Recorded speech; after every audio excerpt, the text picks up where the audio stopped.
Yan guys, meron naman tayong Gilio Cabango na merong problema ito guys. So sabi yung customer ay wala na yung ilaw dito sa dashboard.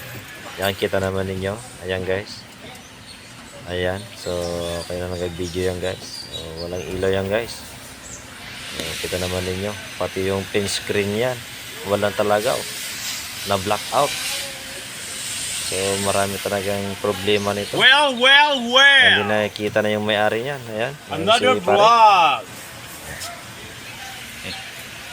So yan guys, shoutout si Pari Biroid. Ayan. Ito yan guys, pinapakita ko sa inyo guys para makita nyo kung ano yung nangyari itong ating unit na Gilio Cabango. Ayan, umaandar na yan guys ha. Si Pario. Yan si Parinyor. Ayan.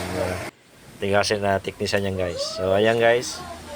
So mandar yan guys, pero wala kayong makikita yan sa dashboard niya na nakailaw yan. Ayan, so pinabanti ko na lang. Ayan, so diagnose namin ito kung ano naging sanay ng problema ito guys. Ayan. So yan.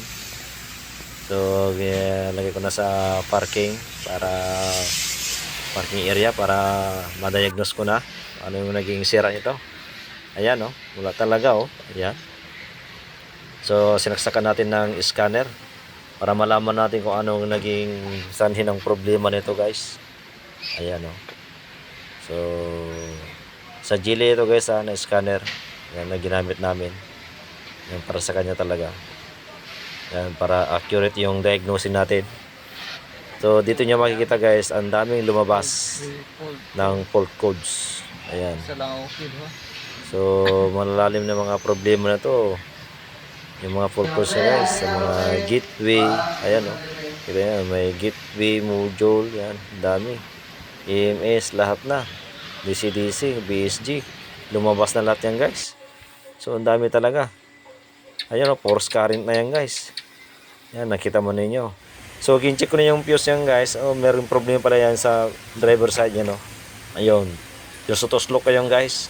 Meron naman siyang kuryente guys, pero merong problema soro. So inayos ko na lang yan guys. So yan pala naging sanay ng problema niyan. Yan pala yung salarin na fuse. Ayan. So yan guys, oh, umilaw na. Ayan. Sa wakas at nakuha rin yung trouble guys. Ayan, kita naman ninyo. Ayan, umilaw na. So yan guys, okay na. So masaya natin customer ito guys. Yan. Maraming salamat po sa mga manonood sa aking YouTube channel. Marius Garz lang po. Ayan, huwag po kalimutan magsuporta sa aking YouTube channel para updated po kayo guys. Maraming salamat po. Ayan. Mandar na guys. So ang ganda na. Ayan, happy na yung may-ari yan guys. Ayan oh. Ayan. So goods na. At saka makita na yung may-ari yan guys. Ayan. Maraming salamat po sa manonood sa aking YouTube channel. Bye-bye.